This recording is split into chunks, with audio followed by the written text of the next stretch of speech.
자, 오늘 하나님의 말씀을 함께 보도록 하겠습니다. 오늘 하나님의 말씀은 예레미야서 23장 말씀입니다. 예레미야서 23장 1절부터 8절까지 말씀을 먼저 읽기 전에 우리 제목을 한번 읽어볼까요? 한번 읽어보겠습니다. 시작. 참된 지도자. 참된 지도자. 말씀 읽기 전에 잠깐 설명드리고 말씀을 교독해서 읽도록 하지요.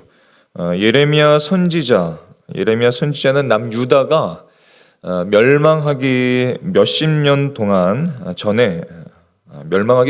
전에 계속 활동했던 선지자이고 동시에 이스라엘의 제사장입니다. 그것이 예레미야 선지자입니다.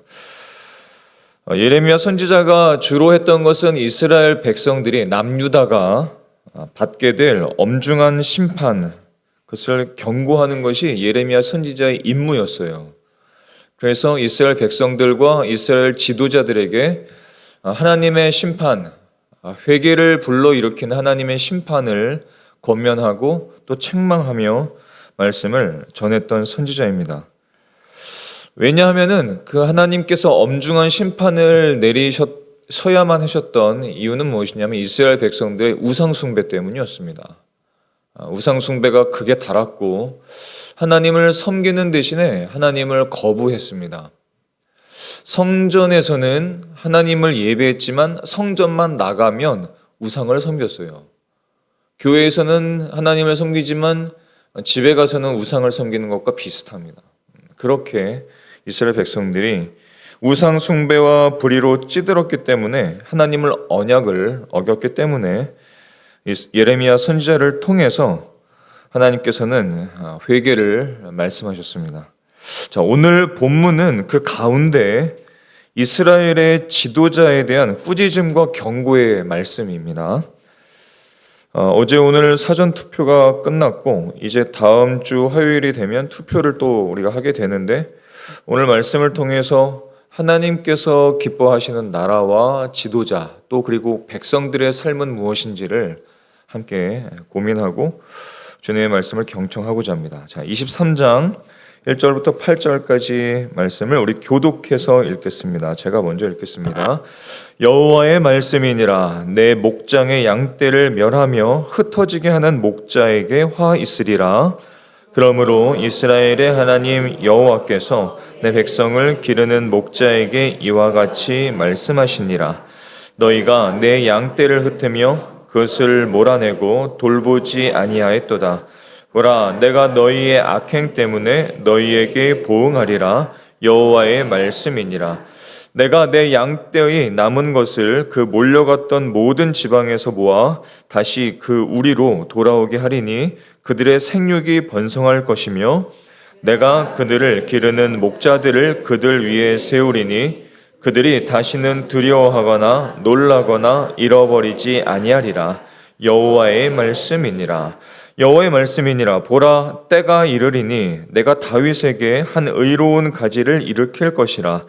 그가 왕이 되어 지혜롭게 다스리며 세상에서 정의와 공의를 행할 것이며 그의 날에 유다는 구원을 받겠고 이스라엘은 평안히 살 것이며 그의 이름은 여호와 우리의 공이라 일컬음을 받으리라.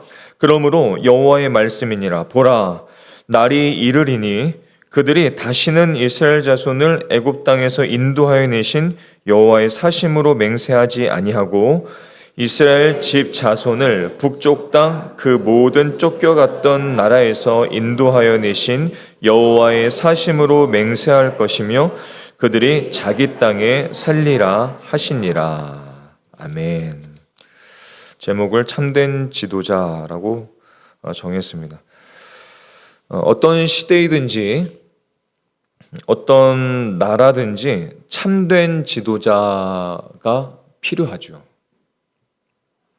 그런 지도자가 반드시 필요합니다. 근데 성경을 보면 참된 지도자의 모습을 가리켜서 목자의 심정을 가지고 있는 지도자, 이것으로 많이 묘사를 하셨습니다. 그래서 참된 목자의 리더십이라고 한다면 목자의 리더십이라고 할 수 있습니다. 그럼 목자의 리더십이 뭘까요? 자신의 이익을 위해서 사는 것이 아니라 양떼를 위해서, 양떼를 위해서 자신을 던지는 리더, 그 양을 구하고자 하는 목자, 그런 희생적인 삶, 희생적인 자세, 희생적인 영성, 그것을 갖고 있는 자를 참된 지도자다라고 성경은 한결같이 말씀하고 있습니다. 이 이야기를 나누면 바로 많은 사람들은 한숨을 쉽니다. 왜냐하면 우리나라의 불행, 이 시대의 좌절, 방황의 원인, 그 중에 하나는 이런 목자의 리더십이 없다는 것이죠. 너무 안타까운 일입니다. 물론 지도자들만의 책임은 결코 아닙니다. 예레미야 시대 때도 똑같았습니다. 당시 지도자들도 문제가 많았지만 백성들도 똑같았습니다. 백성들도 하나님이 아닌 우상을 탐닉했었던 책임이 있었기 때문이었습니다. 지도자나 백성들이나 다 하나님을 섬겨야 하는 백성들이 우상을 섬기는 죄악과 허물 가운데 있었기 때문에 그 신앙의 좌절과 방황, 그것은 있을 수밖에 없는 일이었습니다. 당시에 유다 주변에는 굉장한 강대국들이 많았습니다. 이집트, 애굽이라고 하죠. 이집트도 있었고 북쪽으로는 바벨론이 있었고, 이 애굽이나 바벨론이 계속한 침공으로 이 남유다, 이스라엘은 굉장히 크게 흔들리고 있었습니다. 그런데 문제가 뭐예요? 문제가 뭐냐면 이렇게 나라가 흔들리는데 지도자들은 그냥 자신의 안전과 이익만을 쫓아가고 있었다는 겁니다. 그렇다면 이 시대를 향해서 하나님께서는 무엇을 오늘 말씀하시는가? 그리고 이 말씀은 과연 오늘날 이 땅에, 그리고 저와 여러분에게, 이 땅의 지도자들에게 무엇을 말씀하고 있는가? 이것이 굉장히 중요합니다. 그것은 또한 우리에게 주시는 회개의 책망이기도 하고, 또한 지도자를 향한 하나님의 뜻이기도 하고, 이 말씀을 통해서 우리가 무엇을 소망으로 살아가야 될지를 볼 수 있기 때문에 그렇습니다. 오늘 본문을 통해서 주시는 이 시대의 백성들과 지도자들을 향한 하나님의 말씀을 우리가 경청해서 우리가 함께 기도하고 이 어려운 난관들을 힘써 이길 수 있는 저와 여러분이 되실 수 있기를 축복합니다. 세 가지를 함께 기억하고 싶습니다. 첫 번째는 무엇이냐면 하나님께서는 의롭지 못한 지도자를 매우 슬퍼하십니다. 능력이 없거나 아니면 가진 것이 없거나 이런 것이 중요하지 않습니다. 하나님께서 늘 시대의 지도자들, 나라의 지도자들에게 강력하게 원하는 것은 뭐냐면 의로움입니다. 의로움. 하나님의 의로움을 쫓아가는 지도자인가? 하나님의 공의와 정의를, 우리가 함께 찬양을 아까 했었는데, 하나님의 공의와 정의를 함께 추구하는 지도자인가? 이것이 굉장히 중요합니다. 본문을 쭉 보다 보면 본문 속에 등장하는 키워드, 중요한 단어가 뭐냐면 한번 따라해 볼까요? 의입니다. 하나님의 의. 좀 더 펼쳐서 말하자면 하나님의 공의, 하나님의 정의, 하나님의 의입니다. 5절의 말씀을 보면 의로운 가지를 일으킬 것이라 라고 말씀하시고, 그가 이 땅에 와서 세상에서 정의와 공의를 행하실 것이다, 이렇게 말씀을 하셨습니다. 그리고 6절의 말씀을 보면 그의 이름이 여호와 우리의 공이다, 그렇게 일컬음을 받을 것이다 라고 말씀하셨어요. 여호와 우리의 공의, 공의라는 것을 원어로 보게 되면 예호바 치드케누라고 부릅니다. 예호바 치드케누, 의라는 뜻이죠. 그렇다면 중요한 질문이 있습니다. 왜 하나님께서는 의로운 가지를 일으키셔야만 하는가? 왜 하나님께서는 의로운 가지를 일으키셔야만 하는가? 대답은 당연합니다. 간단하죠. 당시 지도자들이 의롭지 못했기 때문에 그렇습니다. 불의했던 것이죠. 하나님 앞에 불의했던 것입니다. 자, 1절과 2절의 말씀을 한번 보면서 왜 지도자들이 불의했는지를 함께 읽어보겠습니다. 함께 읽겠습니다. 여호와의 말씀이니라. 내 목장의 양떼를 멸하며 흩어지게 하는 목자에게 화 있으리라. 그러므로 이스라엘의 하나님 여호와께서 내 백성을 기르는 목자에게 이와 같이 말씀하시니라. 너희가 내 양떼를 흩으며 그것을 몰아내고 돌보지 아니하였도다. 보라, 내가 너희의 악행 때문에 너희에게 보응하리라. 여호와의 말씀이니라. 아멘. 지도자들의 불의함이 무엇인지를 보실 수 있으신지요? 당시의 목자들은, 그 지도자들은 의롭지 못했는데 의롭지 못하고 공의롭지 못하다 이렇게 책망하십니다. 근데 그 의로움을 무엇과 연결시키냐면 1절의 말씀을 보니까 그들이 양떼를 멸하고, 하나님의 백성들이죠, 양떼를 멸하고 흩어지게 했기 때문이다, 이렇게 말씀하세요. 지도자의 역할은 반대인 것이죠. 양떼를 모으고 양떼를 살리는 것이 목자의 역할 아니겠습니까? 근데 당시 지도자들은 그 역할을 감당하지 못하고 있었던 것입니다. 저들은 자신의 이익을 위해서 오히려 양떼들을, 이스라엘 백성들을 이용하고 있었던 것입니다. 그러나 하나님께서 그들에게 화가 있을 것이다 라고 경고하시죠. 당시의 정치 지도자들이 그랬고 또 종교 지도자들도 다를 바가 없었다는 것입니다. 유다의 마지막 왕은 시드기야 왕입니다. 시드기야 왕. 근데 참 희한한 것이 무엇이냐면 이 시드기야 이름의 뜻이 무슨 뜻이냐면 의롭다라는 뜻입니다.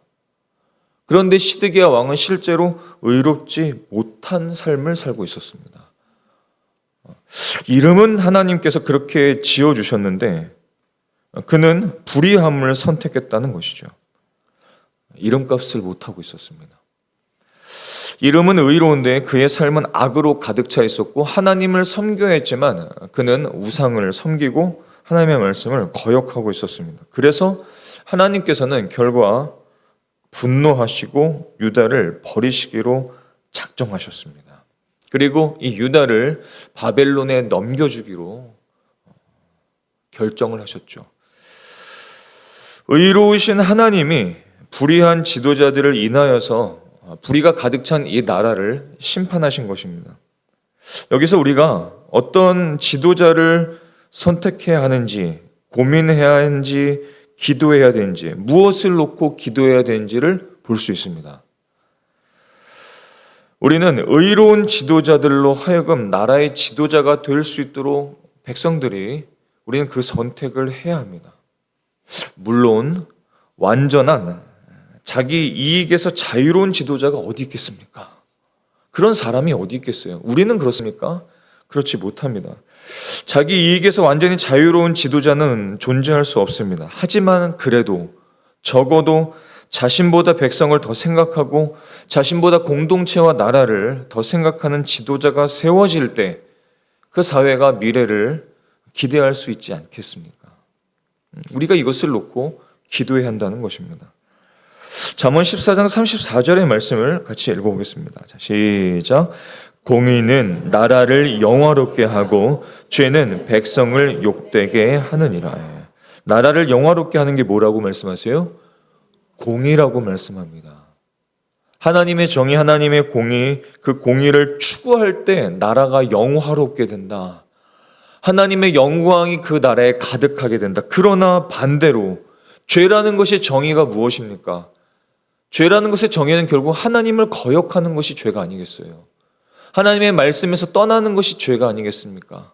그런데 그 죄는 백성을 욕되게 하느니라 말씀하셨습니다. 그래서 하나님의 백성이라면 세워진 지도자들이 이런 하나님의 공의와 정의를 실현할 수 있는 지도자가 될 수 있도록 우리는 끊임없이 중보해야 될 줄로 믿습니다. 하나님은 우리의 기도를 들으실 줄 믿습니다. 디모데전서 2장 1절부터 2절까지 말씀을 함께 읽겠습니다. 그러므로 내가 첫째로 권하노니 모든 사람을 위하여 간구와 기도와 도고와 감사를 하되 임금들과 높은 지위에 있는 모든 사람을 위하여 하라. 이는 우리가 모든 경건과 단정함으로 고요하고 평안한 생활을 하려 함이라. 아멘. 지금 이 땅에 필요한 건 뭘까요? 이 땅의 그리스도인들에게 필요한 것이 무엇일까요? 그것은 지도자들을 향한 눈물이 아닐까요? 그들을 위한 눈물이 아닐까요? 그들을 위한 기도의 눈물이 아닐까요? 지금 이 땅에는 그리스도인들의 눈물이 적은 것 같습니다. 선지자 예레미야는 당시 그 시대를 보면서 자신의 민족들을 바라보면서 그 민족 안에 있는 우상 숭배를 보면서 의롭지 못한 지도자들을 보면서 눈물로 기도했습니다. 눈물로 기도했어요. 그래서 얼마나 눈물을 흘렸는지 눈물의 선지자라는 별명을 얻었습니다. 이 땅에 과연 정말 얼마나 많은 크리스찬들이 눈물로 지도자를 위해서, 나라를 위해서 기도하고 있을까요? 사랑하는 성도 여러분, 비판보다 더 중요한 것은 눈물의 기도입니다. 그게 비판보다 훨씬 더 중요합니다.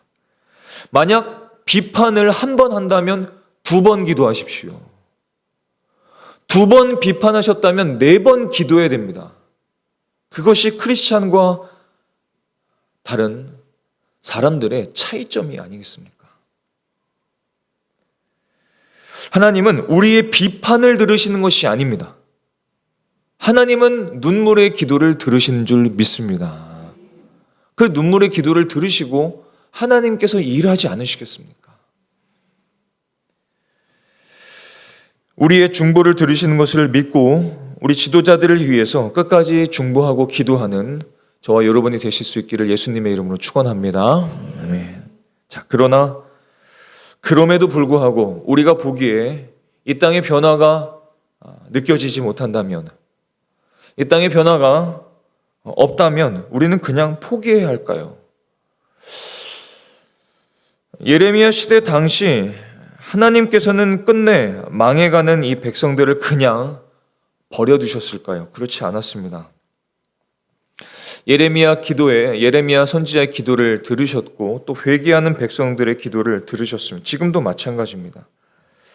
소위 지금 이 리더십의 실종 시대 가운데 사는 주의 백성들, 저와 여러분을 향한 하나님의 치유의 방법은 무엇일까? 2번째를 함께 생각해 보겠습니다.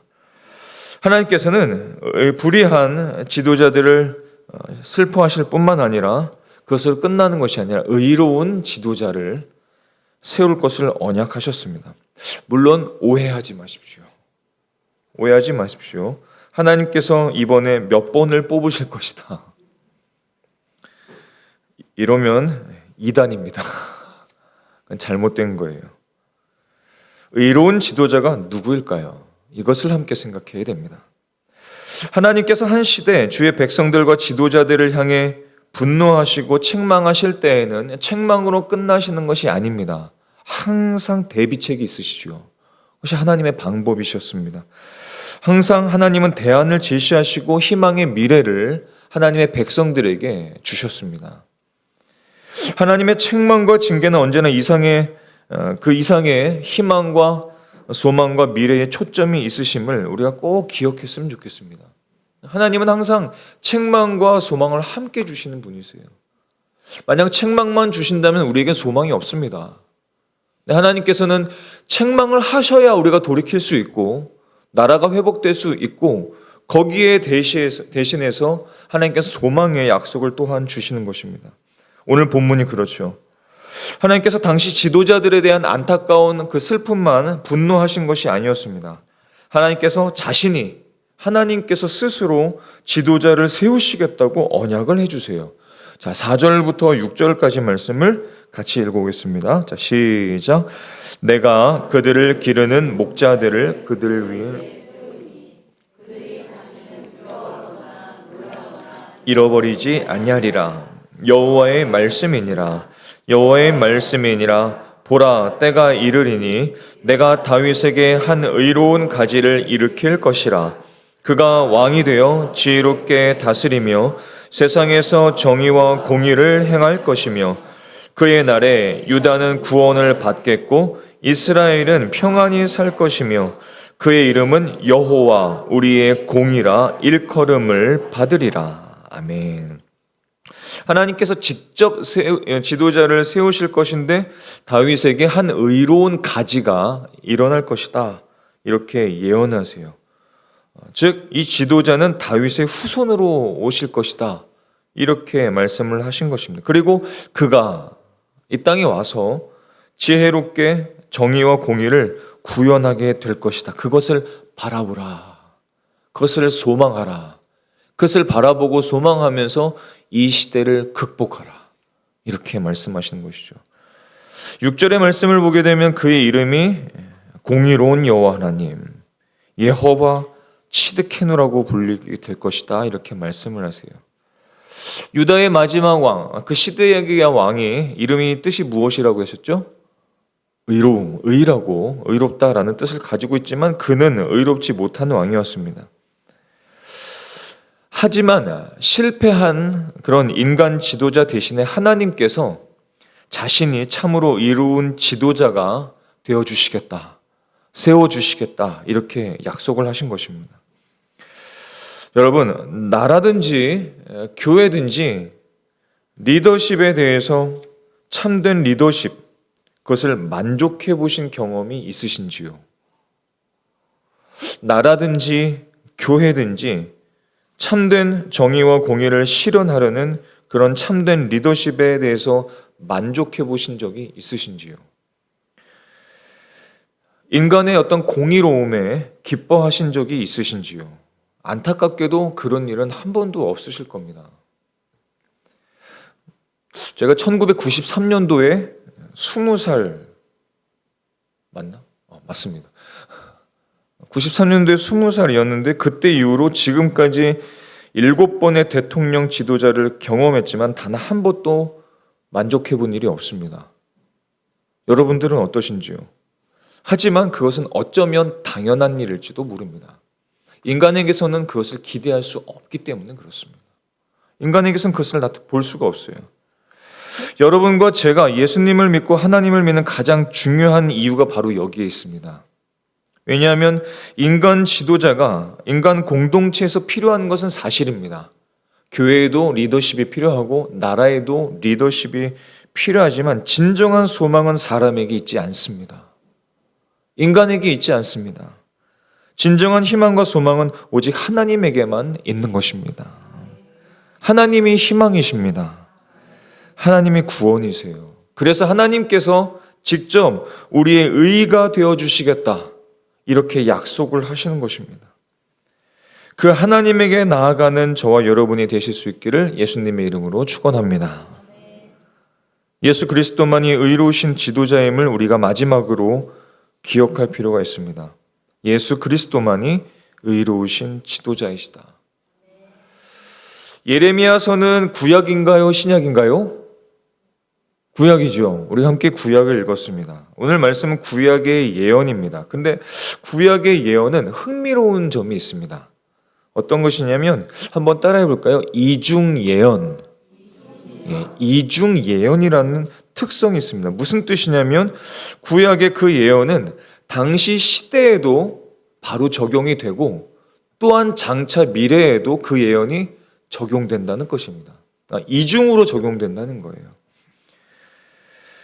이 예언들, 오늘 말씀도 똑같습니다. 당시 시대의 현실적인 어떤 목표, 그때의 의로운 가지들이 있다는 것이고 그 예언 또한 장차 의로운 가지가 나타나게 될 것이다. 이 두 가지를 함께 말씀해 주시는 것입니다.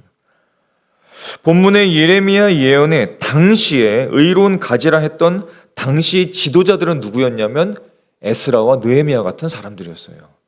이것이 당시 의로운 가지였습니다. 이스라엘 백성들이 우상 숭배와 불의로 인해서 하나님의 징계를 받고 바벨론의 포로가 됩니다. 그런데 이때 이런 지도자들, 의로운 가지들, 의로운 지도자들, 에스라와 느헤미야 같은 지도자들을 일으키셔서 이 흩어져 있는 이스라엘 백성들, 흩어져 있는 이 양떼들, 이스라엘 민족을 다시 시온의 땅, 이스라엘 땅으로 돌아오게 하시겠다, 이렇게 예언을 하신 겁니다. 그것이 1차적인 예언이었습니다. 3절의 말씀을 함께 읽어보겠습니다. 3절입니다. 시작. 내가 내 양떼에 남은 것을 그 몰려갔던 모든 지방에서 모아 다시 그 우리로 돌아오게 하리니 그들의 생육이 번성할 것이며. 우상 숭배 때문에 지도자들과 이스라엘 백성들의 그 불의함 때문에 결국은 바벨론의 포로가 되죠. 그런데 이 약속을 주시는 겁니다. 그 흩어졌던 양떼들을 다시 모으시겠다는 거예요. 의로운 가지들, 에스라와 느헤미야 같은 그런 지도자들을 통해서 다시 모으시겠다는 약속을 주신 것입니다. 그리고 이 약속은 현실이 되었습니다. 이것은 성취되었어요. 바벨론 포로가 되었던 이스라엘 백성들은 하나님께서 일으키신 이 의로운 가지들, 이 지도자들의 인솔을 받으면서 다시 시온의 땅으로 복귀했고 성전을 재건하게 되면서 다시 하나님 앞에 예배할 수가 있게 되었습니다. 그래서 그런 회복을 기대하면서 우리 예나문교회 금요 예배 이름을 느헤미야 예배라고 지은 거예요. 하나님 앞에 합당한 예배가 되기를 기대하고 하나님 앞에 무너진 어떤 우리의 성전들을 다시 회복하기를 기대하는 마음으로 그것을 지었다는 것입니다. 자, 그러나 좀 전에 말씀드린 대로 이 구약의 예언과 약속은 항상 이중 예언입니다. 그림자가 생기는 것은 왜일까요? 뒤에 그림자가 있는데 그림자가 있는 것은 저 때문에 생기는 거죠. 실체가 있기 때문에 그림자가 생기는 것입니다. 똑같습니다. 구약은 먼저 그림자를 먼저 보여줍니다. 그리고 신약은 그 그림자의 실체를 보여줍니다. 즉 의로운 가지, 의로운 목자의 실체가 있다는 것인데 이 실체가 누구냐? 그것은 바로 메시아이신 예수 그리스도이십니다. 이 예언은 결국 예수님을 통해서 실현될 그런 예언이었죠. 그런데 그분이 어떤 분인가? 그 예수님은 어떤 분인가? 5절의 말씀을 우리 한 번 더 읽어보겠습니다. 자, 시작. 여호와의 말씀이니라. 보라, 때가 한 의로운 가지를 일으킬 것이라. 그가 왕이 되어 지혜롭게 다스리며 세상에서 정의와 공의를 행할 것이며. 그가 왕이 되어 지혜롭게 다스리며 세상에서 정의와 공의를 행할 것이다. 누가? 예수님이. 의로운 가지 되시는 예수님이. 진정한 왕 되시는 예수님이. 그분이 우리의 삶의 나라의 진정한 주인이 되지 않으신다면 어떤 나라도 어떤 시대도 하나님의 그 정의와 공의를 실현할 수는 없습니다. 절대로 어떤 지도자, 어떤 사람을 통해서 이루어지는 것이 아닙니다. 우리는 의로움을 경험하고 싶고 이로운 세상에서 살고 싶어 합니다. 의에 대해서 목말라 하는 마음이 있습니다. 그 의로움을 좀 맛보면서 살아가기를 기뻐하죠. 그리고 불의함을 보게 되면 실망하고 좌절하면서 이 불의한 세상에서 좀 멀어지기를 기대하는 마음도 있지 않습니까? 그러나 하나님께서는 이렇게 말씀하세요. 어떤 인간 지도자도 그것을 실현할 사람이 없다는 겁니다. 우리의 마음의 중심이 어떤 인간 지도자에게 향할 것이 아니라 먼저 의로운 가지가 되시는 정의와 공의를 실현할 수 있는 유일한 지도자, 유일한 의로우신 분, 그 예수님을 바라보라. 우리에게 이렇게 말씀하시는 것입니다. 대선 때 가장 중요한 것, 선거 때마다 가장 중요한 것은 내가, 이 나라가, 이 땅의 교회들이 정말 예수님을 왕으로 섬기는가? 이걸 확인해야 됩니다. 이것을 점검해야 됩니다. 투표도 중요하지만 인간의 지도자는 그 모든 정의와 공의를 실현할 사람은 없어요. 인간은 불의합니다. 참 착하게 살았던 그 사람도 그 안엔 하나님이 보시기에는 불의함에 가득한 인간일 뿐이에요. 우리가 기대하는 그 의로움, 정의와 공의는 예수 그리스도를 통해서만 이루어질 수 있다는 사실을 저와 여러분이 꼭 기억했으면 좋겠습니다. 예수 그리스도는 다윗의 계보와 혈통을 따라서 결국은 이 땅에 오셨습니다. 우리의 의가 되어 주시기 위해서 예수 그리스도께서 이 땅에 오신 것입니다. 왜 그분께서 오셔야만 했습니까? 의로운 가지가 되시는 예수님께서 왜 이 땅에 오셔야만 했어요? 왜? 이 땅에는 불의함만 가득 차 있기 때문입니다. 이 땅에는 의로움이 없기 때문에 그렇습니다. 이 땅에는 죄악이 가득해요. 불의함이 가득합니다. 악이 가득합니다. 이 땅의 지도자들에게는 참된 공의와 정의를 기대할 수 없기 때문에 그렇습니다. 그렇다면 우리가 그것을 바라보면서 그냥 좌절하고 다 그냥 살아가는 겁니까? 그렇지 않습니다. 여러분, 또 지도자만 불의합니까? 아니요, 그렇지 않습니다. 모든 지도자들을 포함해서 모든 사람이, 모든 인간이 다 의롭지 못하지 않습니까? 저와 여러분은 어떻습니까? 그 지도자들 앞에서 우리는 과연 공의롭다고 정의롭다고 할 수 있습니까? 그렇지 못합니다. 그 누구도 그럴 수 없습니다. 모든 원인은 다 죄 때문이 아닙니까? 예수님께서 이 땅에 오신 이유는 불의함을 제거하시기 위해서, 진정한 정의와 공의를 실현하기 위해서, 죄 문제를 해결하기 위해서, 죄 문제를 해결하고 우리에게 의로움이 되시기 위함이었습니다. 여기서 우리가 복음의 핵심을 발견할 수 있죠. 로마서 3장 23절 말씀을 함께 읽어보겠습니다. 자, 시작. 모든 사람이 죄를 범하였음에 하나님의 영광에 이르지 못하더니. 모든 사람이 죄인이라서 의로움을 갖고 추구하고 느끼고 경험하고 싶지만 그럴 수가 없다는 겁니다. 나도 못해, 너도 못해. 어떤 지도자들에게도 그 의로움을 얻을 수가 없는 거예요. 그것이 이 땅이고 이 땅에 있는 사람들이라는 것입니다. 그런데 복음의 소식이 뭡니까? 그 다음 구절입니다. 로마서 3장 24절의 말씀입니다. 시작. 그리스도 예수 안에 있는 속량으로 말미암아 하나님의 은혜로 값없이 의롭다 하심을 얻은 자 되었느니라. 예수 그리스도 안에 있는 속량, 속량은 구원이란 뜻이죠.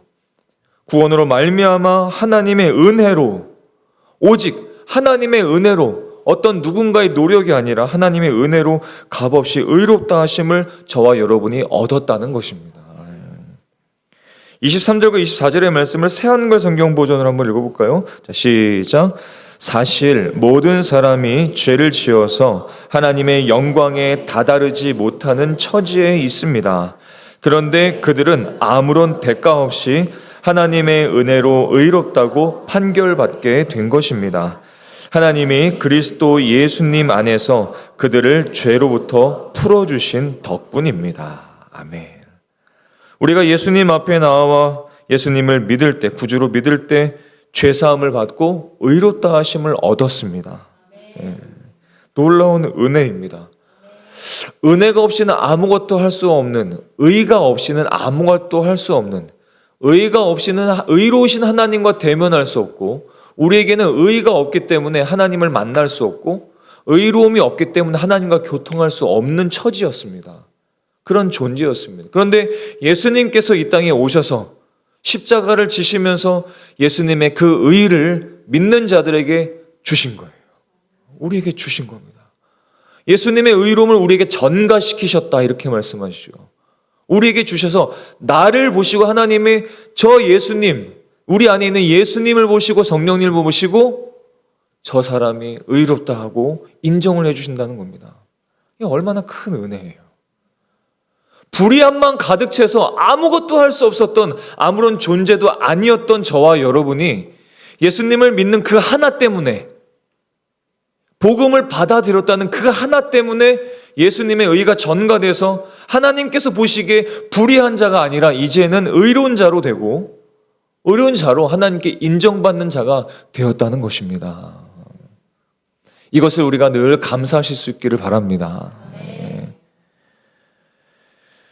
우리가 철로 역정을 다녀왔는데요. 사진 2장을 한번 볼까요?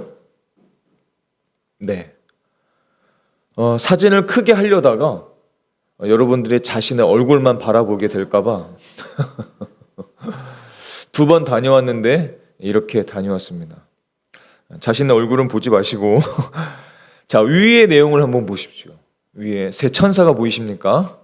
십자가가 보이십니까? 여기 내용을 혹시 기억하시는지요? 철로 역정의 내용. 자, 주인공 크리스찬이 십자가 언덕에 도달했습니다. 그때 천사 셋이 등장하지요. 첫째 천사가 이 크리스찬이 입고 있었던 이 죄인의 누더기 옷을 벗깁니다. 그리고 둘째 천사는 어떻게 해주냐면 새 옷을, 의인의 옷이죠, 이 의인의 옷을 입혀줍니다. 셋째 천사는 어떻게 하냐면 이마에, 크리스찬의 이마에 인을 치고 그의 손을 잡아 일으킵니다. 무엇을 뜻해요? 우리가 예수님을 믿으면서 참으로 만나고 믿는 그 순간에 예수님 안에서 의롭다 하심을 얻고 죄사함을 얻고 성령님이 꽉 도장을 찍으셔 이은 하나님의 사람이야. 이 안에는 성령님이 계셔. 이 사람은 이제 불의한 자가 아니라 하나님 때문에 의로운 자가 되었어. 이렇게 선언하시는 장면 아닙니까? 그러면서 우리가 예수님을 믿으면서 이제 우리가 어떻게 살아가게 됩니까? 내가 예수님을 만나서 예수님이 나의 의가 되셨습니다. 내 안에 예수님의 의가 생겼습니다. 예수님만이 나의 자랑입니다. 예수님을 사랑합니다. 나는 예수님의 의로움을 추구하는 사람이 되었습니다. 예수님의 의가 나의 의고 내가 앞으로 추구하는 모든 의로움과 정의로움과 공의로움은 오직 예수님의 정의와 공의입니다. 이렇게 자랑하는 사람이 되지 않으셨습니까? 뭐예요? 마태복음 5장에 있는 말씀처럼 의에 줄이고 목말라 하는 사람이 된 것입니다. 따라서 이것이 우리에게 무엇을 뜻할까요? 이제부터 앞으로 예수님께서 오시는 그날까지 불의한 세상, 의로운 것이 아니라 불의한 세상이 계속된다 할지라도, 불의함을 계속 우리가 경험한다 할지라도 우리 안에 있는 의가 있고 그 의로우신 예수님이 우리의 삶을 지배하시고 이 땅에 그분의 정의와 공의가 펼쳐지기만 한다면 이 땅이 어떻게 돌아가든지 간에, 이 땅에 얼마나 불의함이 가득 차든 간에 우리는 의로운 삶을 살아갈 수 있다는 것입니다.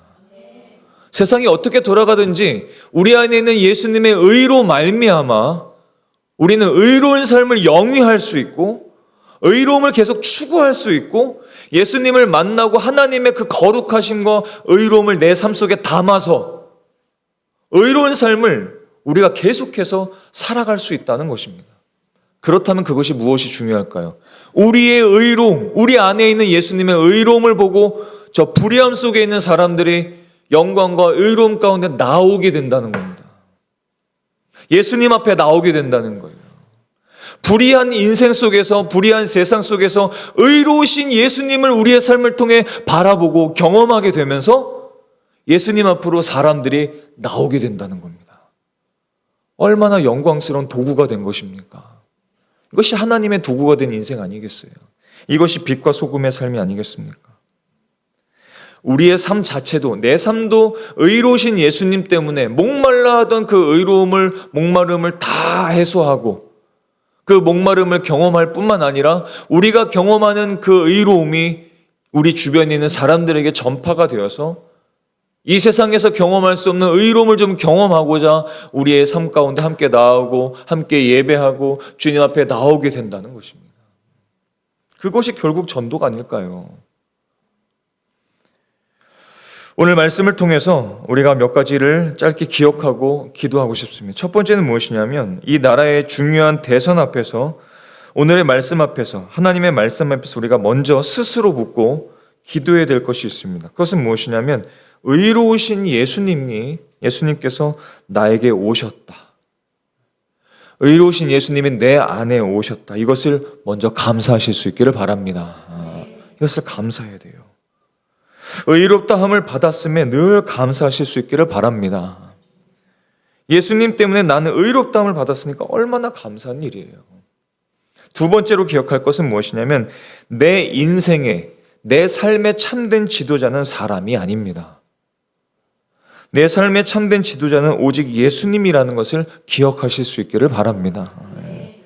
예수님만이 나의 의로우신 목자고 예수님만이 나의 의로우신 지도자이시고 내가 가장 먼저 따라야 할 존재가 되시는 것입니다. 그리고 그 예수님을 내가 따르고 살 수만 있다면 이 불의한 세상 가운데서도 나는 의로운 삶을 살아가게 될 줄로 믿습니다. 세 번째로 기억할 것은 사람들의 또 인간 지도자들의 불의함에만 비판하지 마십시오. 아까 말씀드린 것처럼 비판을 하셨다면 오히려 내 안에 있는 불의함을 하나님께 회개해야 되는 겁니다.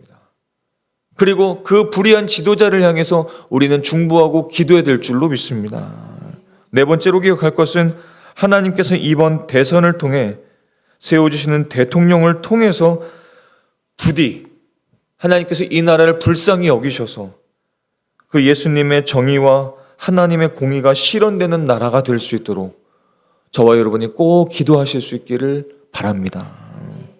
오직 인간의 유일한 참된 의로운 지도자는 사람이 아니라 오직 예수님 한 분뿐이십니다. 누구보다 예수님을 따르는 인생, 예수님의 공의와 정의를 나누어주는 저와 여러분의 삶이 되실 수 있기를 예수님의 이름으로 축원합니다. 기도하시겠습니다.